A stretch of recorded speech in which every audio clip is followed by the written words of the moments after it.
ดีค่ะพี่น้องค่ะวันนี้พัชชาจะพาพี่น้องมาทำกระทงค่ะพี่น้องค่ะ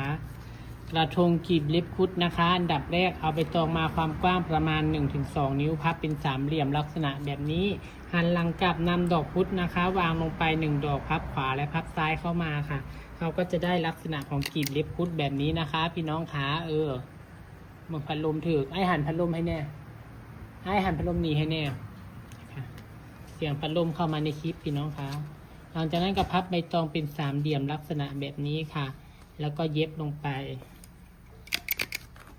นี่ค่ะเย็บลงไปแบบนี้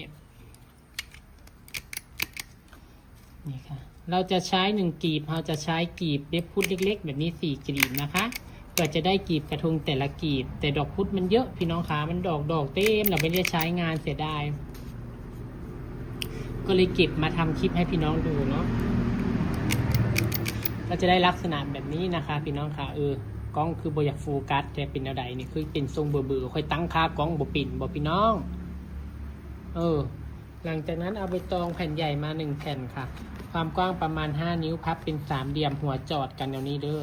เห็นบ่นี่สามเหลี่ยมแบบนี้หลังจากนั้นก็เอากลีบนี้วางลงไป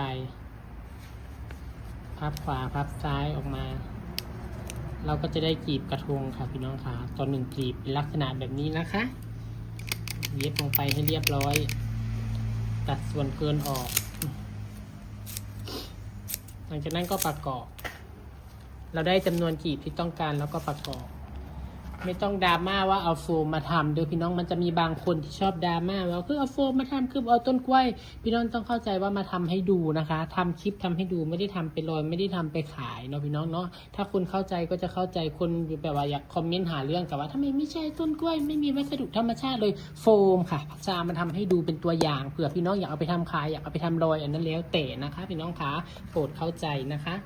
บางคนก็หู้อยู่ให้อยากคอมเมนต์เว้าค่ะนะพี่น้องจ๋างั้นเราก็จะมาเรียงเลยค่ะ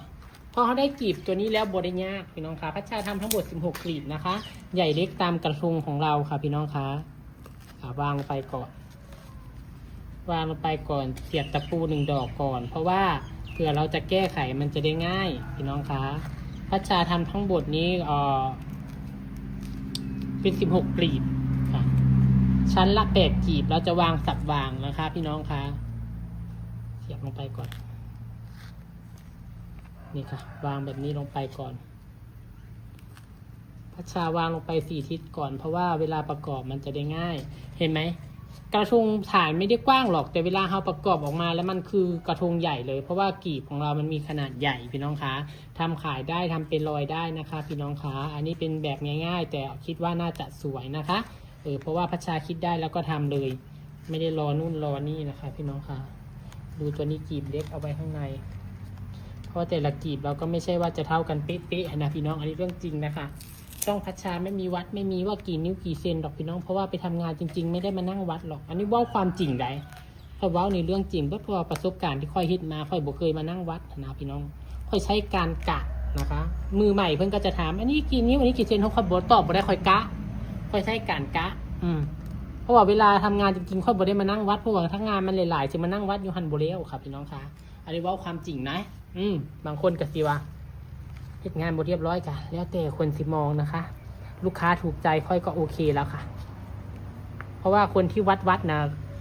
ประสบการณ์กับบางคนเขาก็บ่ได้มีประสบการณ์กับเพิ่งฮัดเฮ็ดเรียนเฮ็ดคือกันแต่เขาก็มาฮัดแบบว่าวัดแนวนี้วัดแนวนั้นจักนิ้วจักเซนแนวนี้นะแต่ช่องค่อยไม่มีว่าจะมาวัดกี่นิ้วกี่เซนค่อยพาเฮ็ดแบบนี้แต่ใดแต่ไรค่ะ YouTube ก็เหมือนกันนะคะพอได้แบบนี้8 กลีบเนาะค่ะพี่น้องคะหลังจากนั้นสับวางลงไปถ้ากลีบใบตองมันเริ่มโยกมันไม่อยู่เราได้ที่ได้ทรงแล้วเราก็เสียบลงไปเพิ่มจาก1 ดอกเป็น2 ดอกนี่ล็อกค่ะอันนี้คือการล็อกให้อยู่นะคะ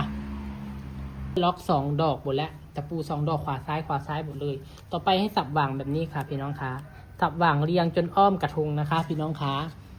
ขั้นตอนนี้พัชชาจะข้ามไปเพราะว่าพี่น้องน่าจะเป็นอยู่เนาะค่ะเพื่อความเร็วของคลิปนะนี่ก็ประกอบเสร็จเรียบร้อยแล้วพี่น้องแต่ประเด็นคือไม่มีดอกไม้แต่งเลยเดี๋ยวพัชชาไปหาเก็บดอกไม้ก่อนมาตกแต่งเสร็จเรียบร้อยค่อยมาดูด้วยกันว่าสวยขนาดไหนจ้ะน้องเจ้าขาตอนนี้ก็เสร็จเรียบร้อยนะคะกระทงหลงทางของเราเป็นยังไงเจ้าค่ะสวยงามไหมคะพี่น้องคะดอกไม้ไม่มีนะคะพี่น้อง ช่วงนี้บ่มีดอกไม้และพระชากับบ่ได้คิดว่ามื้อนี้จะมาทำคลิปกระทงก็เลยไม่ได้ซื้อดอกไม้เตรียมไว้นะคะพี่น้องคะไม่ได้ซื้อดอกไม้เตรียมไว้ก็เลยหาเก็บดอกไม้ตามหัวบ้านหัวเฮือนค่ะตามที่มีนะคะ ก็คือดอกดาอันกระดุมทองบ้านพี่น้องเอิ้นคือกันบ่ปุเนี่ยสวยไหมคะทำรอยได้นะคะ พี่น้องค่ะทำขายได้ค่ะ พี่น้องคะกระทงปี68นะคะนี่สวยๆเลยค่ะฝากกดแชร์ประชาด้วยค่ะ